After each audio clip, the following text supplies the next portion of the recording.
Hi again. Welcome back to Women of the Bible, New Testament. This time we're going to be discussing three women. Each one actually has a different meaning behind them. So we're going to look at the wife of Pilate first, which is listen. Okay? Listen. The next one will be the poor widow and her offering, giving. And the third one today will be the woman who lost her coin in rejoicing. So let's take a look at them. We're going to look at the wife of Pilate first. A lot of people don't realize that she is mentioned in the Bible very shortly. It's like one little paragraph, but she's in there. It's during the time that Christ is being crucified or being put up for judgment. And if you will look in Matthew chapter 27, and if you'll go through here and you're reading through it, it actually, if you start in verse 11 and start reading through, and as you're reading through this, you're seeing that Pontius has put Jesus up, and he said, which do you want, Barnabas or Jesus? And finally,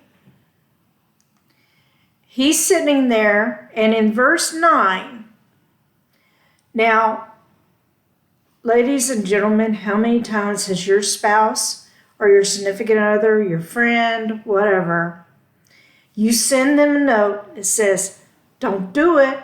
It's a stupid move. Whatever it is you're doing, stop. And they don't listen. If you look at verse 9,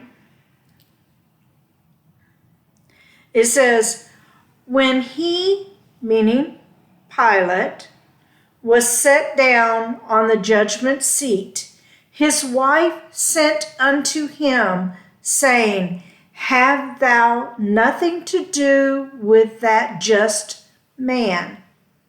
For I have suffered many things this day in a dream because of him. And then as you go on to read, Pilate doesn't listen.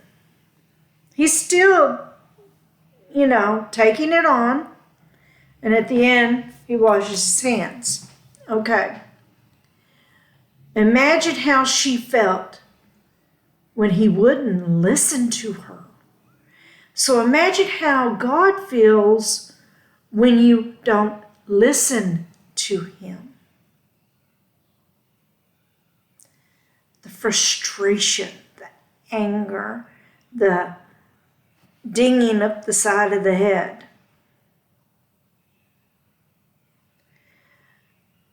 And that's the only time we see information on his wife. Is when she says, don't do it. Listen to me. Next up is the poor widow and her offering. Now remember, Pilate's wife was listening to God and following direction. This one, the poor widow and her offering, is about faithfulness and trusting in God. So let's take a look at Mark chapter 12, verses 41 through 44. And then she's also brought up again in Luke 21, 1 through 4. But I'm going to do Mark today, chapter 12, 41 through 44. And Jesus sat over against the treasury, up against the wall, and beheld how the people cast money into the treasury, and many that were rich cast in much. And there came a certain widow, poor widow, and she threw in 2 mites, which totaled a farthing. And he called to his disciples and said unto them, Verily I say unto you, that this poor woman hath cast more in than all they which have cast into the treasury. For all that they did cast in for their abundance, but she of her want did cast in all that she had, even all for her living.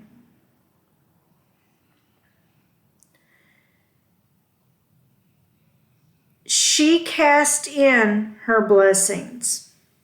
She's hungry. She may not have housing after this. She didn't have much, but everything she had, she gave to God. She gave her faithfulness and trust unto God that everything would be fine.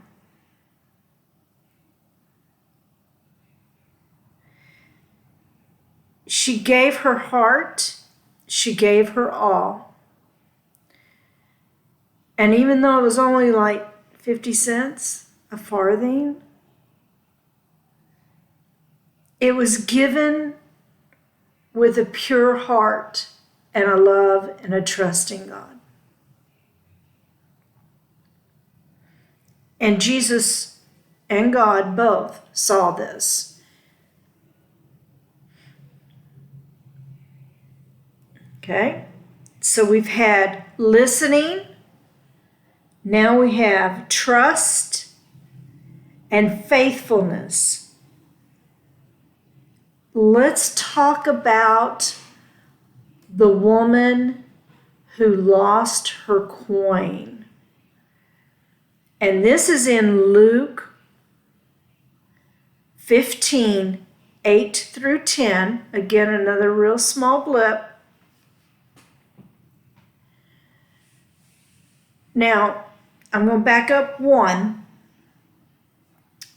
As Jesus says, I say unto you, likewise, joy shall be in heaven over one sinner that repenteth, more than over 99 just persons, which need no repentance. Either what woman having 10 pieces of silver is, if she lose 1 piece, does she not light a candle and sweep the house and seek diligently until she finds it? And when she hath found it, she called her friends and her neighbors together, saying, Rejoice with me, for I found that gold piece that I lost. Likewise, I say unto you, there is joy in the presence of the angels of God for every one sinner that repenteth. Rejoice. So we've had listen and hear, right? Faithfulness and understanding and willingness to hear. And now we have joy in redemption. The 3 women actually coincide with each other. Pilate's wife and her frustration of her husband not hearing her and not hearing God saying, I'm punishing your wife. You may not want to do that.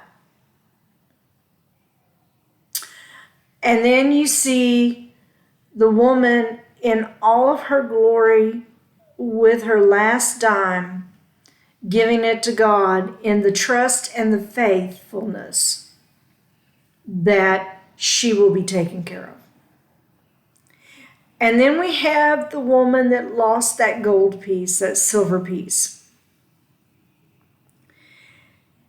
And the joy of finding it and rejoicing.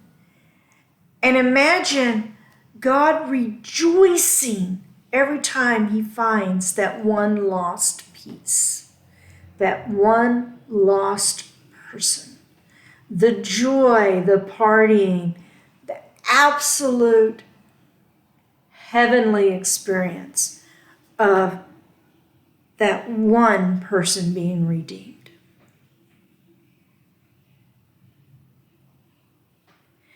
So think about how God would view your gift to him. Like the woman, the old woman giving the money, or are you the super rich person just throwing it at him and walking away because you're just doing it to fulfill something? Or are you giving that money, or are you giving that gift in the spirit that God gives it? And how are you rejoicing every time a lost sheep is brought back into the fold? Are you rejoicing? Did God rejoice for you? I know he rejoiced for me. But did he rejoice for you? And are you willing to listen? I seem like a broken record on these things. But are you willing to listen of what's being said?